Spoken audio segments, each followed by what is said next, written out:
Hi, I'm Jeanette Roche. This is Bridge City News. Here are some of the top stories that we have lined up for you today.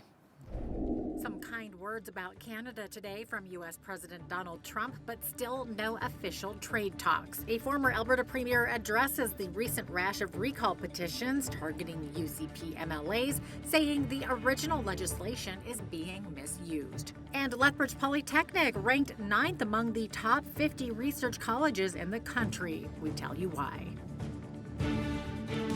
Your nation, your province, your southern Alberta. From the heart of Lethbridge, it's Bridge City News with Jeanette Roche. Thanks so much for joining us. Before we get to Prime Minister Carney and President Trump, we have some breaking news to pass along. Late this afternoon in Calgary, Court of King's Bench Justice Colin Feasby ruled on a referendum question about Alberta separation put forward by the Alberta Prosperity Project. The proposed question asks, do you agree that the province of Alberta shall become a sovereign country and cease to be a province in Canada?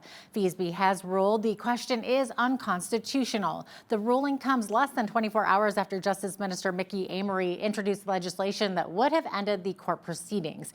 Under the amendments proposed in Bill 14, there would be changes to the Citizen Initiative Act, including removing a provision that a proposed referendum question can't contravene the Constitution. In his ruling, Justice Feasby concludes that while the referendum proposal contravenes several sections of the Constitution Act, it does not mean the Constitution cannot be amended or that Alberta can't hold a referendum on separation. But in what he called an epilogue to his ruling, Feasby went on to say Bill 14 is undemocratic and an attempt to silence the court. In other news, American President Donald Trump says the U.S. has a tremendous working relationship with Canada, but he did not go much beyond that in his remarks today in Washington prior to the World Cup draw. Trump thanked both Canada and Mexico as he accepted the FIFA Peace Prize at the Kennedy Center. We've had a tremendous working relationship with Canada. We have our Prime Minister of Canada there, and we have our President of Mexico. And we've worked closely with those two countries, and the coordination and friendship and relationship has been outstanding, and I want to thank you both very much. Moments later, Trump was joined on stage by Prime Minister Mark Carney and Mexico's President Claudia Sheinbaum for the World Cup draw. Carney was asked how excited he is to have Canada co-hosting the event.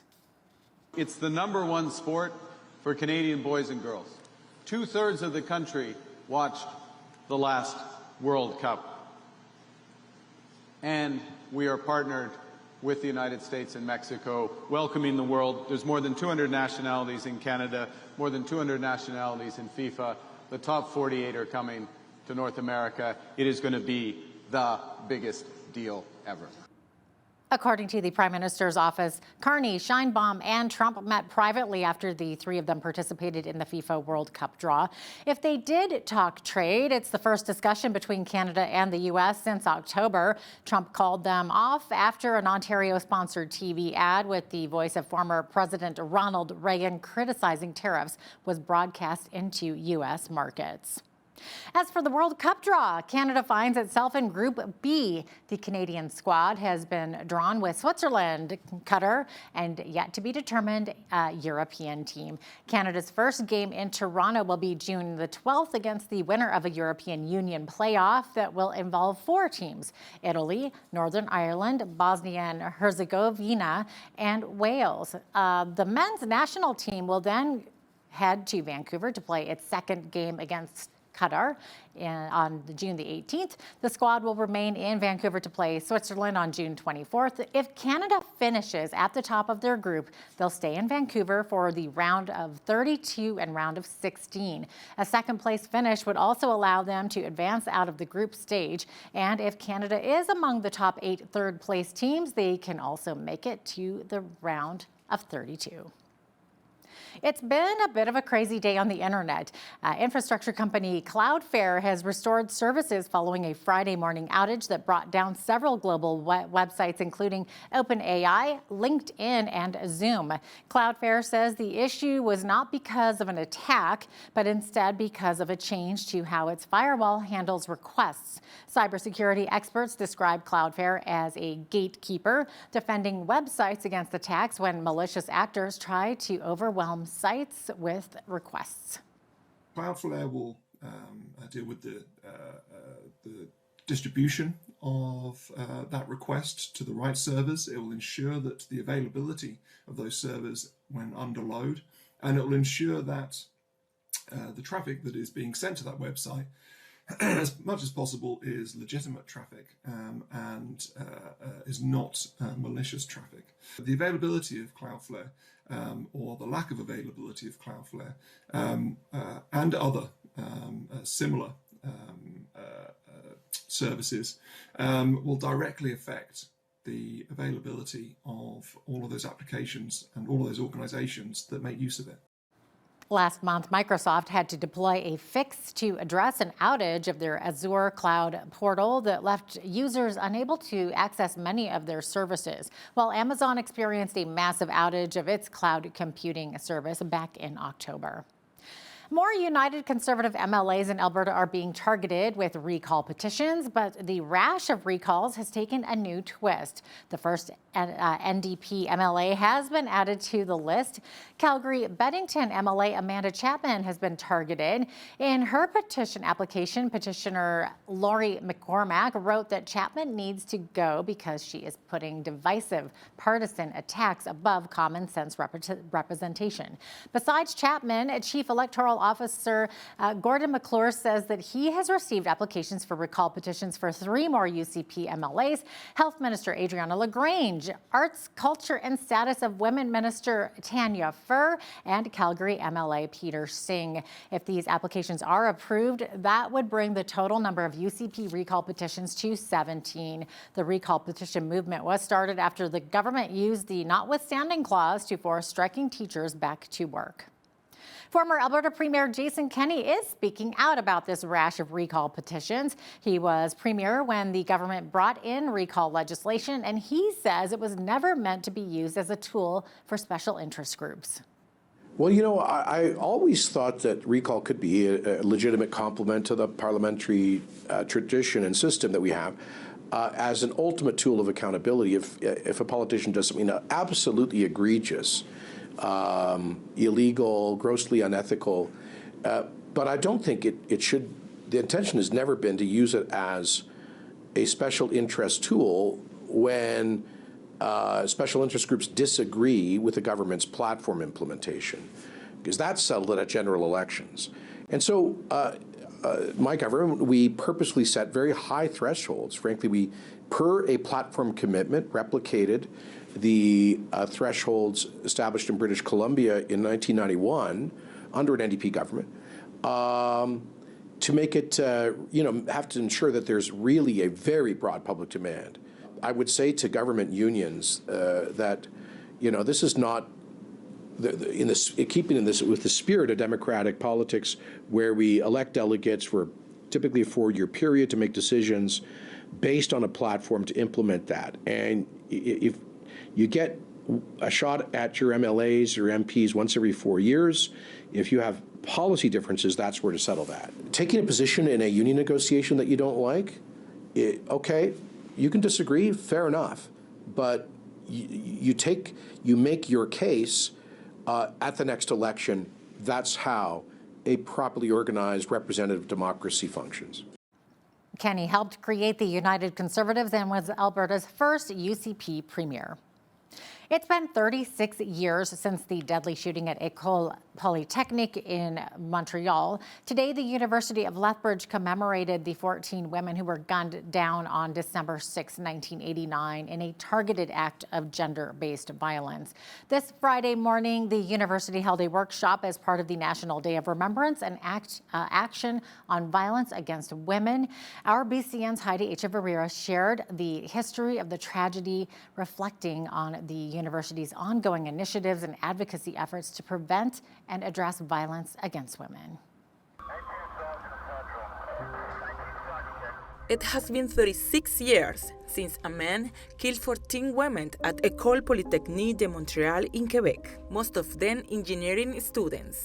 The University of Lethbridge highlighted how the tragedy has shaped ongoing effort to prevent gender-based violence in Canada. So I think as time goes on, the emotional distance increases. There are students on campus who weren't born yet when this occurred. And so it's important that we continue to bring awareness to this event as it shaped violence prevention in our country, as well as just recognizing that, we're still working on eliminating violence against women. There are still women on our campus, in our communities, who are experiencing gender-based violence daily. From the library's Women's Peace Memorial Garden, the workshop also served as a reminder that this issue is far from new. He said in French, "You're a bunch of feminists," and he started to shoot. And he said, all the men on one side and the woman on the other side. He has a rifle in his hand. Nobody moved. We thought it was a joke. He shot once in the ceiling, and then we moved, we split. And he asked all the men to go out from the room itself. So we went out, and then I walked down to ask for help and call the police. The attacker separated men from women and targeted female victims, openly expressing his hatred of feminism. And it was an act of misogyny. They were murdered because they were women, and they were studying engineering and sciences. This tragic 20 minutes attack will always be remembered in Canada as a call to continue strengthening efforts to combat gender-based violence. Heidi Chavarria, Bridge City News. Thank you so much for that, Heidi. A new report from Research InfoSource Incorporated ranked the top 50 research colleges in Canada, and locally, Lethbridge Polytechnic took 9th place in all of Canada. The Polytechnic has been steadily rising in rank in the last couple of years, from 11th in 2023 and 10th in 2024. A couple of standout notes claim Lethbridge Polytechnic ranks 2nd in college research intensity dollars per researcher, with nearly $190,000 per researcher, and 3rd in college research income at nearly $9.5 million. The Polytechnic says adapting to industry since the rebrand from college to Polytechnic certainly played a big factor. Consistency has been our goal. We've been very deliberate in how we've built our facilities, our expertise, and our capacity. And the rankings actually prove that out. The fact that we've gone from 11th to 10th to 9th, it's a slow but steady climb, but it proves that plan was a good plan, and it's paying off. We always say we go where industry is, and we're not devoted to any particular sector. We do, of course, have strengths in agriculture, and a lot of our work is in agriculture. We're known for that. But I hope we're equally known for the really interesting innovation we're doing in immersive technologies with VR, XR, for example, or the public safety, social innovation work that we're doing with police agencies across Canada. It's very exciting to be able to say you're top 10 in Canada 2 years in a row now. Absolutely fantastic, especially for a small regional polytechnic, a new polytechnic. Absolutely wonderful. Congratulations to them. The top ranked institutions in Alberta remain the same as last year, and that is NAIT and SAIT, which are the Northern and Southern Institutes of Technology, respectively ranked 3rd and 4th on the list. If you've gone skating at Henderson Ice Center in the past few months, you may have noticed the facility has a bit of a new look. The arena, located off Mayor McGrath Drive, has undergone a new stage of renovations, which includes 4 new dressing rooms that prioritize accessibility. The new rooms also come with their own private bathroom and shower facilities. With the first 2 stages of renovations completed on time and on budget, the City of Lethbridge says the work has helped to modernize the arena originally built in 1975. For our heating system, we were able to use a heat pump system for heating and cooling, some energy efficient strategies. We also have a heat recovery ventilator, which when you're using your exhaust heat, it kind of just saves some energy, as well as LED lighting. And then from a barrier-free perspective, every change room has a barrier-free operator to get in and out of the space, which is also good for hockey bags in general. The completion of phase 1 and the new dressing rooms has been a big benefit for this facility. The previous setup here wasn't overly inclusive or safe. The dressing rooms were small, so these 4 new spaces offer a little more inclusive and safe environment for athletes and give them a little more room. I mean, any new builds or construction, our projects are fully accessible, meet code. Where we run into some problems is some of the older buildings that might not currently, but as we go through life cycle and upgrades, we make sure we address those accessibility concerns. The second renovation stage will renovate and update existing restrooms, dressing rooms, and the officials room, plus a new front lobby and entrance. It will begin approximately on April 1st of 2026 and has a completion goal of late summer. And finally, a story for car lovers. In 1973, a 19-year-old John Williams bought his dream car, which was a 1965 Aston Martin DB5, a car he just fell in love with when he was 8 years old. It's the same car made famous in the James Bond movies. John drove it around North Wales for a few years, but then life took over. John got married and worked overseas while the car rusted in his driveway for about 6 decades. But in 2022, John he decided to finally rebuild the car, and that restoration is now complete. Earlier this week, for the first time, John and his wife Sue saw the finished product. Oh, look at that. Oh. This brings back memories. I was going to say, when was the last time you drove this car? It's probably about 40 years ago. 40 years ago? Yeah. And I'm afraid life happened. I got married, we had children, and I'm afraid she had to take a back seat. And it was always in my mind I was going to get it completely restored. So for 40 years, I've been putting money into the DB5 fund. When the internet come out, I had a lot of aggravation, can I put it over the internet? Trolls, I believe they call them. Calling me all the names under the sun for abusing my car, but they didn't know that the end goal was this. The reason why the DB5 has become so iconic is because it was the car that was used for the James Bond film Goldfinger, and also for the next film in the series, Thunderball. And I think it's that film appearance that has really made the car so iconic and a real kind of automotive legend. Wow, I've never been in it before.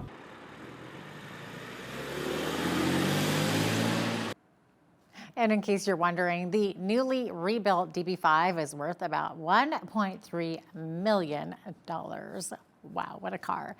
Netflix has agreed to buy Warner Brothers, Discovery's studio and streaming business for $72 billion US. The merger would unite 2 major film and TV powerhouses, adding HBO Max and DC Studios to Netflix's expanding production empire behind hits like Stranger Things and Squid Game. The transaction is a cash and stock deal valued at $27.75 per Warner share. Warner's total enterprise value in the deal is estimated at approximately $82.7 billion.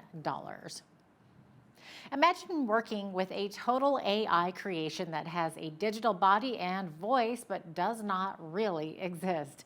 Meet AI actor Tilly Norwood, who is apparently looking for work. Film actors have expressed significant concerns about job displacement to AI. While studios are interested in production cost savings, AI production company Particle 6 founder and Shikoya CEO Elaine van der Velden, the creator of the AI actor, explains her intent behind Tilly's creation. I'm Tilly Norwood, the world's first AI actor. Come and work with me. So we are looking for all sorts of people, entry level to, more senior from the traditional film and TV industry. We like people with experience and bringing that experience into this new art form with AI.